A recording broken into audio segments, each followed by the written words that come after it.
നമ്മളൊരു mutual fund വാങ്ങിക്കുന്ന സമയത്ത് ആ മേടിക്കുന്ന മ്യൂച്വൽ ഫണ്ട് ഹെൽത്തി ആണോ അല്ലയോ എന്ന് എങ്ങനെ അറിയും? കാരണം നമുക്ക് ആർക്കും അൺഹെൽത്തി ആയിട്ടൊരു മ്യൂച്വൽ ഫണ്ട് വാങ്ങിക്കാൻ താല്പര്യമില്ല. സോ നമ്മൾ എങ്ങനെയാണ് അത് മെഷർ ചെയ്യുന്നത്? വളരെ ഈസി ആയിട്ട് നമുക്ക് ചെയ്യാൻ പറ്റുന്ന കാര്യം എന്താണ്? ഏതെങ്കിലും ഒരു മ്യൂച്വൽ ഫണ്ടിൻ്റെ വെബ്സൈറ്റിലേക്ക് കയറുക, എന്നിട്ട് ഏതെങ്കിലും ഒരു മ്യൂച്വൽ ഫണ്ട് എടുക്കുക, എന്നിട്ട് കഴിഞ്ഞ 1 വർഷം, 3 വർഷം, 5 വർഷം ഈ മ്യൂച്വൽ ഫണ്ട് എത്രയൊക്കെ റിട്ടേൺസ് തന്നു എന്ന് നോക്കുക. 1 വർഷം എടുക്കുമ്പം അത് 7%, 2 വർഷം അല്ലെങ്കിൽ 3 വർഷം എടുക്കുമ്പോഴത്തേക്ക് അത് 10%, 5 വർഷം എടുക്കുമ്പോഴത്തേക്ക് 25%. നല്ല മ്യൂച്വൽ ഫണ്ട് ഫിക്സ്. എന്നിട്ട് ആ വെബ്സൈറ്റിൽ തന്നെ കിടക്കുന്ന ഒരു 3-4 മ്യൂച്വൽ ഫണ്ട് എടുത്ത് നോക്കുക. ഈ കൂട്ടത്തിൽ പ്രീവിയസ് റിട്ടേൺസ് നോക്കിയിട്ട് ഏറ്റവും കൂടുതൽ കിട്ടുന്ന ഏതാണോ അതാണ് ഏറ്റവും ബെസ്റ്റ് മ്യൂച്വൽ ഫണ്ട്. അപ്പോൾ ഇങ്ങനെയാണോ നമ്മൾ ഏറ്റവും ബെസ്റ്റ് അല്ലെങ്കിൽ ഏറ്റവും ഹെൽത്തി ആയിട്ടുള്ള മ്യൂച്വൽ ഫണ്ട് കണ്ടുപിടിക്കുന്നത്? No, never. എനിക്കറിയാം ഒരുപാട് പേര് ഈ മിസ്റ്റേക്ക് വരുന്നുണ്ടായിരിക്കും. എനിക്കത് കൃത്യമായിട്ട് അറിയാവുന്നതിൻ്റെ കാരണം ഞാൻ മ്യൂച്വൽ ഫണ്ടിൽ ആദ്യമായിട്ട് ഇൻവെസ്റ്റ് ചെയ്ത് തുടങ്ങിയ സമയത്ത് കൃത്യമായിട്ട് ഞാനും അങ്ങനെ തന്നെയാണ് ഇൻവെസ്റ്റ് ചെയ്തുകൊണ്ടിരുന്നത്. പക്ഷേ നമ്മളെല്ലാവരും മനസ്സിലാക്കേണ്ട ഒരു കാര്യം, ആ ഒരു മ്യൂച്വൽ ഫണ്ടിന് പണ്ട് അത്യാവശ്യം റിട്ടേൺസ് കിട്ടി എന്ന് പറയുന്നത് അതിൻ്റെ ഫ്യൂച്ചർ റിട്ടേൺസിന് ഗ്യാരണ്ടി കൊടുക്കുന്ന ഒരു കാര്യമേ അല്ല. അപ്പോൾ എങ്ങനെയാണ് ഒരു മ്യൂച്വൽ ഫണ്ട് അത്യാവശ്യം ഹെൽത്തി ആണ് എന്ന് നമ്മൾ കണ്ടുപിടിക്കുന്നത് എന്നറിയാനായിട്ട് ഞാൻ അത്യാവശ്യം കുറേ റിസർച്ച് നടത്തി. പക്ഷേ ഈ റിസർച്ച് നടത്തുന്ന സമയത്തൊക്കെ നമ്മൾ കണ്ടെത്തുന്ന കാര്യങ്ങൾ നമ്മളെപ്പോലുള്ള സാധാരണക്കാരന് ഒട്ടും മനസ്സിലാവാത്ത കുറേ വലിയ കാൽക്കുലേഷൻസും കാര്യങ്ങളൊക്കെയാണ്. പക്ഷേ അതിൽ നിന്നൊക്കെ നമുക്ക് എല്ലാ സാധാരണക്കാർക്കും പെട്ടെന്ന് മനസ്സിലാവുന്ന തരത്തിൽ എനിക്ക് മനസ്സിലായിട്ടുള്ള കുറച്ച് കാര്യങ്ങൾ ഞാനിവിടെ എക്സ്പ്ലെയിൻ ചെയ്യാം. നമുക്കത് മനസ്സിലാക്കിയാൽ തന്നെ ഒരു മ്യൂച്വൽ ഫണ്ട് അത്യാവശ്യം നല്ലതാണോ മോശമാണോ അത് ഹെൽത്തി ആണോ അല്ലയോ എന്ന് നമുക്ക് മനസ്സിലാവും. അപ്പോൾ ഞാൻ ഈ റിസർച്ച് ചെയ്തുകൊണ്ടിരിക്കുന്ന സമയത്ത് ഞാൻ കുറേ നമ്മുടെ യൂട്യൂബ് ഇൻഫ്ലുവൻസേഴ്സിൻ്റെ വീഡിയോസ് കണ്ടു, അതല്ലാതെ കുറച്ച് ആർട്ടിക്കിൾസ് ഒക്കെ വായിച്ച് നോക്കി. അപ്പോൾ വായിച്ച് നോക്കുമ്പോഴൊക്കെ ഇവർ പറയുന്നത് നമ്മൾ ആദ്യം നോക്കേണ്ടത് ഒരു മ്യൂച്വൽ ഫണ്ടിൻ്റെ റിസ്ക് എത്രത്തോളം ഉണ്ട് എന്നുള്ളതാണ്. അപ്പോൾ അതിന് വേണ്ടിയിട്ട് നമുക്ക് ബീറ്റ എന്ന് പറയുന്ന ഒരു മെട്രിക് യൂസ് ചെയ്യാമെന്നാണ് അവർ പറയുന്നത്. അപ്പോൾ അതിനുശേഷം ഞാൻ കണ്ടു, നമ്മൾ ഏതൊരു മ്യൂച്വൽ ഫണ്ട് എടുത്തു കഴിഞ്ഞാലും അവരുടെയൊക്കെ വെബ്സൈറ്റിൽ കൃത്യമായിട്ട് പറഞ്ഞിട്ടുണ്ട് ഈ മ്യൂച്വൽ ഫണ്ടിൻ്റെ ബീറ്റ 1 ആണ് അല്ലെങ്കിൽ 0.5 ആണ്, അങ്ങനെയൊക്കെ ക്ലിയർ ആയിട്ട് പറഞ്ഞിട്ടുണ്ട്. അതിനുശേഷം അവിടെ പറയുന്നുണ്ട് ബീറ്റ കുറവാണെങ്കിൽ റിസ്ക് കുറവാണ്, ബീറ്റ കൂടുതലാണെങ്കിൽ റിസ്ക് കൂടുതലാണ് എന്ന്. പക്ഷേ ഒരു വളരെ സാധാരണക്കാരൻ എന്നുള്ള തരത്തിൽ കാൽക്കുലേഷനിലോട്ടോ മ്യൂച്വൽ ഫണ്ടിൻ്റെ വലിയ വലിയ ടേംസിലോട്ടൊന്നും കടന്നു പോകാതെ ഞാനൊന്ന് ചിന്തിച്ചപ്പോൾ എനിക്കിതിൽ ഒരു സെൻസും ഉണ്ടാക്കിയില്ല. ഇപ്പം ഞാനെടുത്തൊരു മ്യൂച്വൽ ഫണ്ടിന് 1.5 ആണ് ബീറ്റ എന്ന് വയ്ക്കുക. 1.5 ആണെങ്കിൽ അത് റിസ്ക്കിയാണ്. Risky compared to what? Risky for ഹും?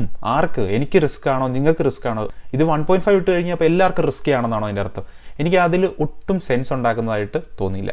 അപ്പോൾ അതിനുശേഷം ഞാൻ കുറച്ച് കൂടുതൽ റിസർച്ച് ചെയ്ത സമയത്താണ് എനിക്ക് മനസ്സിലായത് ഈ ബീറ്റ എന്ന് പറയുന്ന സംഭവം ഈ മ്യൂച്വൽ ഫണ്ടിൻ്റെ റിസ്കിനെ അല്ല കാണിക്കുന്നത്. മറ്റൊരു സംഭവമായിട്ട് കമ്പയർ ചെയ്ത് നോക്കുമ്പോൾ ഈ മ്യൂച്വൽ ഫണ്ടിന് റിസ്ക് കൂടുതലാണോ കുറവാണോ എന്ന് മാത്രമാണ് കാണിക്കുന്നത്. അപ്പോൾ ഈ മറ്റൊരു സംഭവമായിട്ട് കമ്പയർ ചെയ്യുന്നു എന്ന് പറഞ്ഞില്ലേ, അതിനെയാണ് നമ്മൾ ബെഞ്ച് മാർക്ക് എന്ന് പറയുന്നത്. നമ്മൾ ഏത് വെബ്സൈറ്റിൽ കയറി ഏത് മ്യൂച്വൽ ഫണ്ട് എടുത്ത് നോക്കിയാലും ആ മ്യൂച്വൽ ഫണ്ടിന് ഒരു ബെഞ്ച് മാർക്ക് കാണും. ബെഞ്ച് മാർക്ക് എന്ന് പറഞ്ഞാൽ എന്താണ്? കമ്പയർ ചെയ്യാനുള്ള മറ്റൊരു സാധനം. അതിനെ കമ്പയർ ചെയ്ത് നോക്കുമ്പോൾ ഈ മ്യൂച്വൽ ഫണ്ടിന് 1 ആണെങ്കിൽ സെയിം റിസ്ക് ആണ്, 1.5 ആണെങ്കിൽ അതിനേക്കാൾ റിസ്ക് ആണ്, അല്ലെങ്കിൽ 0.5 ആണെങ്കിൽ അതിൻ്റെ അത്ര റിസ്ക് ഇല്ല എന്ന് മാത്രമാണ് ഈ ബീറ്റ കൊണ്ട് മനസ്സിലാവുന്നത്. അപ്പോൾ ഞാൻ അതിൻ്റെ ഒരു എക്സാമ്പിൾ പറഞ്ഞു കഴിഞ്ഞാൽ, ചൂട് ചായ കുടിക്കുന്നത് റിസ്ക് ആണോ അല്ലയോ എന്ന് എൻ്റെ അടുത്ത് ചോദിച്ചു കഴിഞ്ഞാൽ ഞാൻ പറയും റിസ്ക് അല്ല എന്ന്. ഓക്കെ, അപ്പോൾ ചൂട് ചായ കുടിക്കുന്ന റിസ്ക് അല്ലാത്തതുകൊണ്ട് ഒരു 4 വയസ്സുള്ള ഒരു കുട്ടിയുടെ കയ്യിൽ ചൂടായിട്ടൊരു ചായ നമുക്ക് കൊണ്ടു കൊടുക്കാൻ പറ്റുമോ? 22 ഡിഗ്രി ചൂടിലിരിക്കുന്ന ഒരു ചായ അതുവരെ ആയിരിക്കും ഒരു കൊച്ചു കുട്ടിയെ സംബന്ധിച്ചിടത്തോളം റിസ്ക് ഇല്ലാത്തത്. അപ്പോൾ ആ കൊച്ചു കുട്ടിയെ സംബന്ധിച്ചിടത്തോളം ആ ബെഞ്ച് മാർക്ക് എന്ന് പറയുന്നത് 22 ഡിഗ്രിയാണ്. എന്നെപ്പോലുള്ള അഡൽട്ടിനെ സംബന്ധിച്ചിടത്തോളം 22 ഡിഗ്രി എന്ന് പറയുന്നത് ഒരു റിസ്കേ അല്ല. എനിക്ക് 65 ഡിഗ്രിയോ 68 ഡിഗ്രിയോ അല്ലെങ്കിൽ 70 ഡിഗ്രിക്ക് മുകളിലുള്ള ടെമ്പറേച്ചർ ഉള്ള ഒരു ഫ്ലൂയിഡ് ആണെങ്കിൽ പോലും അല്ലെങ്കിൽ ഒരു ഡ്രിങ്ക് ആണെങ്കിൽ പോലും എനിക്ക് ഹാൻഡിൽ ചെയ്യാൻ പറ്റും, കാരണം ഞാനൊരു അഡൽട്ടാണ്. അപ്പോൾ എന്നെ സംബന്ധിച്ചിടത്തോളം ബെഞ്ച് മാർക്ക് 65 or 70 ആയിരിക്കും. അപ്പോൾ ഞാൻ പറഞ്ഞു വന്നത് ഈ ബീറ്റ എന്ന് പറയുന്നൊരു സംഭവം, ഈ ബീറ്റ കൂടുതലാണോ കുറവാണോ എന്ന് പറയുന്നത് ഈ മ്യൂച്വൽ ഫണ്ടിൻ്റെ റിസ്ക് കൂടുതലാണോ കുറവാണോ എന്നുള്ള കാര്യമല്ല പറയുന്നത്. ബുർജ് ഖലീഫയ്ക്ക് ഈഫൽ ടവറിനേക്കാളും പൊക്കമുണ്ട് എന്ന് പറഞ്ഞാൽ ഈ ഒരു സ്റ്റേറ്റ്മെൻറ്റിൽ നിന്ന് ബുർജ് ഖലീഫയ്ക്ക് എത്ര പൊക്കമുണ്ട് എന്ന് നമുക്ക് മനസ്സിലാവില്ല. അതായത് നമ്മളിപ്പോൾ എടുത്തു വെച്ചിരിക്കുന്ന മ്യൂച്വൽ ഫണ്ട്, ആ മ്യൂച്വൽ ഫണ്ടിൻ്റെ ബെഞ്ച് മാർക്ക് ഹൈലി റിസ്ക്കിയാണ് നമ്മളെ സംബന്ധിച്ചിടത്തോളം എന്ന് വയ്ക്കുക. അതിനുശേഷം നമ്മൾ ഈ മ്യൂച്വൽ ഫണ്ടിൻ്റെ വെബ്സൈറ്റിൽ കയറി നോക്കുമ്പോൾ അവിടെ ബീറ്റ 1 ആണ് കിടക്കുന്നത്. അതിനർത്ഥം കുഴപ്പമില്ലാത്ത റിസ്ക് എന്നേ ഉള്ളൂ എന്ന് വെച്ചിട്ട് നമുക്ക് ആ മ്യൂച്വൽ ഫണ്ട് വാങ്ങിക്കാൻ പറ്റുമോ? കാരണം നമ്മളെ സംബന്ധിച്ചിടത്തോളം ഇവരുടെ ബെഞ്ച് മാർക്ക് തന്നെ ഹൈലി റിസ്ക്കിയാണ്. ഞാൻ ഈ ക്രൈറ്റീരിയാസ് ഒക്കെ ജസ്റ്റ് ഒന്ന് പറഞ്ഞു പോകാം. നമ്മൾ ഇനി വരുന്ന ഫോളോയിങ് സെഷൻസിൽ നമുക്ക് ഏതെങ്കിലും ഒരു മ്യൂച്വൽ ഫണ്ട് വെബ്സൈറ്റിൽ കയറി എടുത്തിട്ട് നമുക്ക് ഈ ക്രൈറ്റീരിയാസ് ഒക്കെ ചെക്ക് ചെയ്ത് നോക്കാം. അപ്പോൾ നമുക്കൊരു ക്രൈറ്റീരിയ കിട്ടി, ബീറ്റ വെച്ചിട്ട് നമുക്ക് ഒരു മ്യൂച്വൽ ഫണ്ടിൻ്റെ റിസ്ക് കമ്പയർ ചെയ്ത് നോക്കാം. അപ്പോൾ റിസ്ക് മാത്രം നമുക്ക് കമ്പയർ ചെയ്തൊരു കാര്യമില്ല, ഈ മ്യൂച്വൽ ഫണ്ടിൻ്റെ പെർഫോമൻസും കൂടെ മനസ്സിലാക്കാനായിട്ട് ക്രൈറ്റീരിയ നമുക്ക് വേണം. അപ്പോൾ അതിനെയാണ് നമ്മൾ ആൽഫ എന്ന് പറയുന്നത്. ഈ ആൽഫ കാൽക്കുലേറ്റ് ചെയ്യുന്ന ഇക്വേഷൻ നിങ്ങൾക്ക് ഇപ്പോൾ ഇവിടെ കാണാം. നമ്മുടെ മ്യൂച്വൽ ഫണ്ടിൻ്റെ റിട്ടേൺസും നമ്മുടെ ബെഞ്ച് മാർക്കിൻ്റെ റിട്ടേൺസും നമ്മൾ എടുക്കുക. അതിനുശേഷം നമുക്ക് ബീറ്റയുടെ വാല്യൂ അറിയാം, 0.75 ആണെന്ന് വയ്ക്കുക. ഇനി വേറൊരു ടേമും കൂടെ നമ്മൾ ആഡ് ചെയ്യുന്നുണ്ട്, risk free rate. Risk free rate നമ്മുടെ ട്രഷറി ബില്ലിൻ്റെ റിട്ടേൺസ് ആണ് എടുക്കുന്നത്. ഈ ട്രഷറി ബില്ലെന്ന് പറഞ്ഞു കഴിഞ്ഞാൽ നമുക്ക് ഒട്ടും റിസ്ക് ഇല്ലാത്ത നമ്മുടെ ഈ ഡെറ്റ് ഫണ്ടിലൊക്കെ നമ്മൾ ഇൻവെസ്റ്റ് ചെയ്യുന്ന പോലത്തെ ഒരു ഇൻസ്ട്രുമെൻ്റ് ആണ് ഈ ട്രഷറി ബില്ല് അല്ലെങ്കിൽ ടി ബില്ല് എന്ന് പറയുന്നത്. അതിൻ്റെ റിട്ടേൺസ് 4% ആണ്. അപ്പോൾ അത് ഒട്ടും റിസ്ക് ഇല്ലാത്ത ഒരു തരം ഇൻവെസ്റ്റ്മെൻ്റ് ആണത്. അപ്പോൾ അതുകൊണ്ട് അതിൻ്റെ റിസ്ക് 4% നമ്മൾ അതും കൂടെ എടുക്കുന്നുണ്ട്. ഇതെല്ലാം കൂടെ ഇട്ടിട്ട് നമ്മൾ ആ ഇക്വേഷൻ കൂടെ കാൽക്കുലേറ്റ് ചെയ്ത് നോക്കുമ്പോൾ നമുക്ക് ആൽഫ കിട്ടും. ആൽഫ കൂടുന്നതനുസരിച്ച് ആ മ്യൂച്വൽ ഫണ്ടിൻ്റെ പെർഫോമൻസും ബെറ്റർ ആണ് എന്നാണ് നമ്മൾ മനസ്സിലാക്കേണ്ടത്. അപ്പോൾ ഈ ആൽഫയുടെ ഒരു ബേസിക് ഐഡിയ എന്താണെന്ന് വെച്ച് കഴിഞ്ഞാൽ നമ്മൾ ആ ഒരു മ്യൂച്വൽ ഫണ്ടിൻ്റെ റിട്ടേൺസിനെ അതിൻ്റെ ബെഞ്ച് മാർക്കിൻ്റെ റിട്ടേൺസും ഏറ്റവും സേഫായിട്ടുള്ള ഒരു ഇൻസ്ട്രുമെൻ്റ് റിട്ടേൺസും വെച്ചൊന്ന് കമ്പയർ ചെയ്ത് നോക്കുകയാണ്. ഇത്ര മാത്രമേ ഉള്ളൂ. ഇനി ഇതേപോലെ തന്നെയുള്ള മറ്റൊരു ക്രൈറ്റീരിയയാണ് സ്റ്റാൻഡേർഡ് ഡീവിയേഷൻ.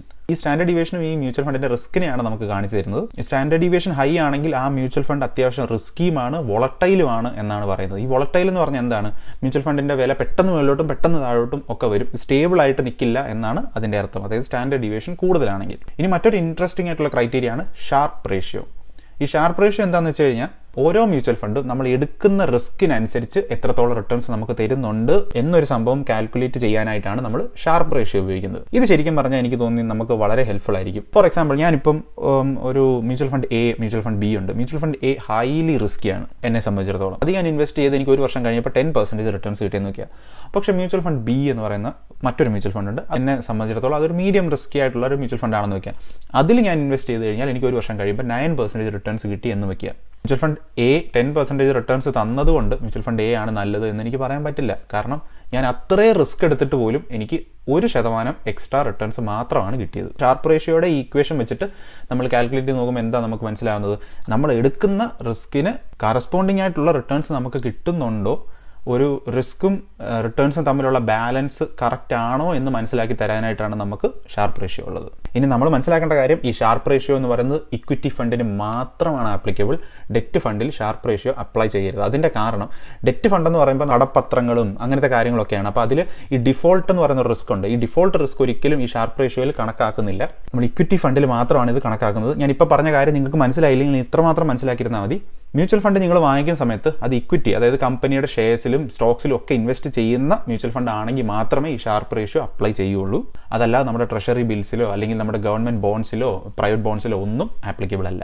ഇനി അടുത്തൊരു ക്രൈറ്റീരിയയാണ് ക്യാപ്ചർ റേഷ്യോ. നമ്മുടെ മാർക്കറ്റിന്റെ മൂവ്മെന്റിനെ കമ്പയർ ചെയ്ത് നോക്കുമ്പോൾ നമ്മുടെ ബെഞ്ച് മാർക്ക് മുകളിലോട്ടും താഴോട്ടും ഒക്കെ പോയേക്കാം. ഈ ബെഞ്ച് മാർക്ക് മുകളിലോട്ടും താഴോട്ടും ഒക്കെ പോകുന്ന ആ ഒരു മാർക്കറ്റിന്റെ മൂവ്മെന്റിനെ എത്രത്തോളം നമ്മുടെ മ്യൂച്വൽ ഫണ്ട് ക്യാപ്ചർ ചെയ്യുന്നുണ്ട് എന്നുള്ളതാണ് ഈ ക്യാപ്ചർ റേഷ്യോ. നമുക്ക് എല്ലാവർക്കും നമ്മുടെ ബെഞ്ച് മാർക്ക് മുകളിലോട്ട് പോകുന്ന സമയത്ത് നമ്മളെടുത്ത മ്യൂച്വൽ ഫണ്ട് മുകളിലോട്ട് തന്നെ പോകണം.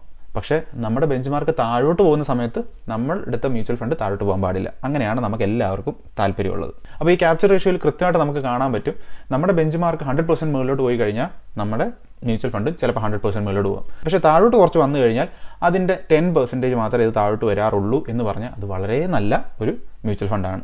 പക്ഷേ ഞാനിപ്പോൾ ഈ പറഞ്ഞ തരത്തിൽ ബെഞ്ച് മാർക്ക് മുകളിലോട്ട് പോകുമ്പോൾ നമ്മുടെ മ്യൂച്വൽ ഫണ്ട് മുകളിലോട്ടും ബെഞ്ച് മാർക്ക് താഴോട്ട് പോകുമ്പോഴും നമ്മുടെ മ്യൂച്വൽ ഫണ്ട് അധികം താഴോട്ട് പോകാതെ ഇരിക്കുന്ന മ്യൂച്വൽ ഫണ്ട് കണ്ടുപിടിക്കാൻ കുറച്ച് ബുദ്ധിമുട്ടാണ്. പക്ഷേ എങ്കിലും ഈ ഒരു ക്രൈറ്റീരിയ നമുക്ക് മനസ്സിൽ വയ്ക്കാം. അപ്പോൾ നമുക്കിങ്ങനെ ഒരുപാട് ക്രൈറ്റീരിയാസ് നോക്കിയിട്ട് ഒരു മ്യൂച്വൽ ഫണ്ട് ഹെൽത്തി ആണോ അല്ലയോ എന്ന് നമുക്ക് കണ്ടുപിടിക്കാൻ പറ്റും. പക്ഷേ എനിക്ക് നോക്കിയപ്പോൾ അത്യാവശ്യം കുറച്ച് സെൻസ് ഉണ്ടാക്കിയ കുറച്ച് ടേംസ് ആയിരുന്നു ഇതൊക്കെ. അപ്പോൾ നമ്മൾ ഈ ടേംസ് ഒക്കെ ജസ്റ്റ് പഠിച്ചു എന്ന് മാത്രമേ ഉള്ളൂ, നമ്മൾ പ്രാക്ടിക്കലായിട്ടൊന്നും കണ്ടില്ലല്ലോ എന്ന് നിങ്ങൾ വിഷമിക്കേണ്ട. നമ്മൾ ഇനി വരുന്ന മ്യൂച്വൽ ഫണ്ടിൻ്റെ സെഷൻസിൽ നമ്മൾ ഈ പറയുന്ന എല്ലാ ക്രൈറ്റീരിയ എടുത്ത് വെച്ചിട്ട് ഏതെങ്കിലും ഒരു മ്യൂച്വൽ ഫണ്ട് എടുത്തിട്ട് നമ്മൾ കമ്പയർ ചെയ്ത് നോക്കുന്നതായിരിക്കും. റൈറ്റ്, അപ്പോൾ ഇതായിരുന്നു ഏറ്റവും ബെസ്റ്റ് മ്യൂച്വൽ ഫണ്ട് നമുക്ക് എല്ലാവർക്കും വേണ്ടി ചൂസ് ചെയ്യുന്ന സീരീസിൻ്റെ 5ാമത്തെ വീഡിയോ.